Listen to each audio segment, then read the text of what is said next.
और सबसे पहले बात करते हैं मानव अधिकारों के बारे में। बच्चों, मनुष्य को जन्म से ही कुछ अधिकार प्राप्त हो जाते हैं जो जीवन भर मनुष्य के साथ रहते हैं, चाहे वह व्यक्ति किसी भी सामाजिक स्तर का हो, किसी भी आर्थिक स्तर का हो और किसी भी जाति या धर्म से संबंध रखता हो। यानी सभी मनुष्यों को जन्म से कुछ अधिकार प्राप्त होते हैं जो उनकी स्वतंत्रता की रक्षा करते हैं और ये मानव अधिकार समाज में समानता सुनिश्चित करने के लिए भी आवश्यक होते हैं। तो इन अधिकारों को मानव अधिकार कहा जाता है। बच्चों, 10 दिसंबर 1948 को संयुक्त राष्ट्र संघ की महासभा में मानव अधिकारों की सार्वभौमिक घोषणा की गई थी। इसीलिए प्रतिवर्ष 10 दिसंबर को विश्व मानव अधिकार दिवस मनाया जाता है। और बच्चों, हमारे देश भारत में मानव अधिकारों की रक्षा के लिए 1993 ईस्वी में राष्ट्रीय मानव अधिकार आयोग का गठन किया गया था। तो ये तो हैं बच्चों मानव अधिकार। अब हम जानेंगे हमारे मौलिक अधिकारों के बारे में।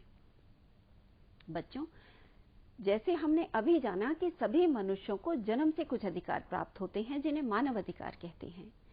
इनमें से 6 अधिकार मौलिक अधिकार के रूप में हमारे संविधान में दिए गए हैं। बच्चों, मौलिक अधिकार वे अधिकार होते हैं जो मनुष्य के विकास और उसके जीवन के लिए अनिवार्य होने के कारण राज्य के द्वारा अपने नागरिकों को प्रदान किए जाते हैं। व्यक्तियों के इन मौलिक अधिकारों में राज्य भी मनमानी तरीके से कोई हस्तक्षेप नहीं कर सकता। मौलिक अधिकार प्रजातंत्र का आधार स्तंभ होते हैं और व्यक्तियों के व्यक्तित्व के विकास के लिए सभी आवश्यक सुविधाएं और अवसर उपलब्ध कराते हैं। तो अब हम जानेंगे कि हमारे संविधान ने नागरिकों को कौन कौन से मौलिक अधिकार प्रदान किए हैं। तो बच्चों, सबसे पहला मौलिक अधिकार है समानता का अधिकार, दूसरा है स्वतंत्रता का अधिकार, तीसरा मौलिक अधिकार है शोषण के विरुद्ध अधिकार और बच्चों चौथा मौलिक अधिकार है धर्म की स्वतंत्रता का अधिकार और पांचवा मौलिक अधिकार है बच्चों संस्कृति एवं शिक्षा का अधिकार और भारतीय नागरिकों का छठा मौलिक अधिकार है संवैधानिक उपचारों का अधिकार। तो बच्चों, ये 6 मौलिक अधिकार संविधान के द्वारा प्रत्येक नागरिक को प्रदान किए गए हैं। और बच्चों, मौलिक अधिकारों को संविधान में शामिल करने की प्रेरणा संयुक्त राज्य अमेरिका के संविधान से ली गई है। अब हम इन 6 मौलिक अधिकारों के बारे में बारी बारी से विस्तार से चर्चा करेंगे। तो बच्चों, सबसे पहले है समानता का मौलिक अधिकार। तो कानून के सामने सभी नागरिक बराबर हैं, सभी लोग बराबर हैं, कोई भी व्यक्ति कानून से ऊपर नहीं है। संविधान के अनुसार भारतीय नागरिकों के साथ समान रूप से व्यवहार किया जाएगा। इसके अलावा किसी भी व्यक्ति को उसके जन्म स्थान के आधार पर, धर्म या जाति के आधार पर, स्त्री या पुरुष होने के आधार पर सार्वजनिक जगहों जैसे दुकानों, होटलों या सिनेमा घरों में जाने से नहीं रोका जा सकता। यह प्रत्येक नागरिक का मौलिक अधिकार है जो कि समानता के अधिकार के अंतर्गत आता है। समानता के अधिकार के अंतर्गत अगली बात आती है कि सभी नागरिकों को सरकारी नौकरी में समान अवसर प्रदान किया गया है। और बच्चों, छुआछूत यानी अस्पृश्यता को संविधान के द्वारा अपराध घोषित किया गया है। और इसके अलावा सेना या विद्या संबंधी उपाधियों को छोड़कर अन्य सभी प्रकार की उपाधियों का अंत कर दिया गया है। बच्चों, अंग्रेजी शासन में संपत्ति के आधार पर कुछ उपाधियां प्रदान की जाती थी, जैसे सर, राय बहादुर, राय साहब आदि। ये उपाधियां समाज में असमानता उत्पन्न करती थी, इसीलिए संविधान के द्वारा सेना और विद्या संबंधी उपाधियों को छोड़कर अन्य सभी उपाधियों का अंत कर दिया गया है। तो ये है हमारा पहला मौलिक अधिकार जो है समानता का अधिकार। अगला मौलिक अधिकार है स्वतंत्रता का अधिकार। बच्चों, संविधान के द्वारा नागरिकों को सभी आवश्यक स्वतंत्रताएं प्रदान की गई हैं। सबसे पहली स्वतंत्रता है कि भारत के सभी नागरिकों को विचार एवं अभिव्यक्ति की स्वतंत्रता है, यानी सभी लोग अपने विचारों को प्रकट कर सकते हैं, भाषण दे सकते हैं।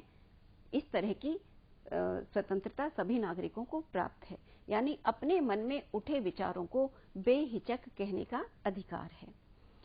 दूसरी स्वतंत्रता है कि भारत के सभी नागरिकों को शांतिपूर्वक सम्मेलन करने की स्वतंत्रता प्राप्त है, यानी अपने विचारों का आदान प्रदान करने के लिए, अपने विचारों का प्रसार करने के लिए नागरिकों को शांतिपूर्वक सभा या सम्मेलन करने की स्वतंत्रता प्राप्त है। आगे है बच्चों कि देश के नागरिकों को समिति या यूनियन बनाकर अपने अधिकारों के लिए लड़ने की भी आजादी है। भारत के सभी नागरिकों को अपनी इच्छा अनुसार कहीं भी आने जाने की स्वतंत्रता प्राप्त है, यानी हम भारतवासी अपने देश में कहीं भी आ जा सकते हैं, कहीं भी भ्रमण कर सकते हैं।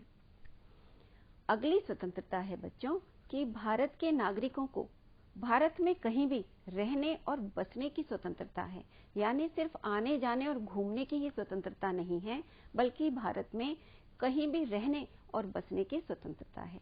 जैसे बच्चों, मान लीजिए आप किसी एक प्रदेश में, मान लीजिए उत्तर प्रदेश में रहते हैं और शिक्षा प्राप्त करने के लिए किसी दूसरे प्रदेश में जाना चाहते हैं, तो आपको यह स्वतंत्रता है कि आप भारत के किसी भी राज्य में जाकर रहें और शिक्षा प्राप्त करें, या फिर कोई कारोबार, कोई नौकरी करें और वहीं पर बस जाएं। यह स्वतंत्रता संविधान के द्वारा भारतीय नागरिकों को प्रदान की गई है। इसके अतिरिक्त भारत का कोई भी नागरिक हो, वह अपनी इच्छा अनुसार रोजगार कर सकता है, यानी अपने आर्थिक विकास के लिए प्रत्येक नागरिक कोई भी रोजगार करने के लिए स्वतंत्र है।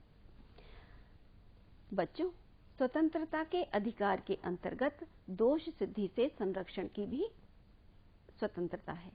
दोष सिद्धि से संरक्षण का भी अधिकार प्राप्त है। इसके अनुसार किसी भी व्यक्ति को बिना अपराध साबित हुए दंड नहीं दिया जा सकता, यानी जब तक किसी व्यक्ति का अपराध साबित ना हो जाए, सिद्ध ना हो जाए, तब तक उसको सजा नहीं दी जा सकती।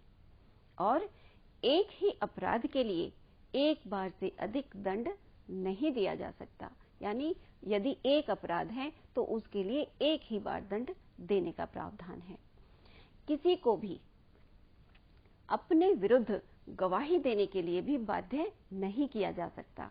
यह दोष सिद्धि से संरक्षण के अंतर्गत प्राप्त सुविधा है। बच्चों, स्वतंत्रता के अधिकार के अंतर्गत जीवन जीने की और निजी स्वतंत्रता भी भारतीय नागरिकों को प्राप्त है। इसके अनुसार भारत में रह रहे सभी लोगों को जीवन जीने का अधिकार है। कोई भी उन्हें उनके इस अधिकार से वंचित नहीं कर सकता। सभी को शिक्षित एवं सम्मानित जीवन जीने का भी अधिकार है।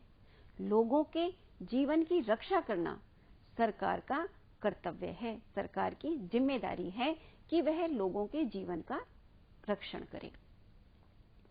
इसके अलावा यदि कोई व्यक्ति कानून तोड़ता है या किसी प्रकार का अपराध करता है तो उसे पुलिस पकड़ सकती है, लेकिन जब तक उस व्यक्ति का जुर्म साबित नहीं हो जाता, तब तक उसे जेल की सजा नहीं दी जा सकती। और बच्चों, जीवन जीने की एवं निजी स्वतंत्रता के अंतर्गत गिरफ्तारी के समय अपने जुर्म की जानकारी लेना नागरिकों का मौलिक अधिकार है, और गिरफ्तारी के 24 घंटे के अंदर मजिस्ट्रेट के सामने पेश होने का भी एक मौलिक अधिकार नागरिकों को प्राप्त है।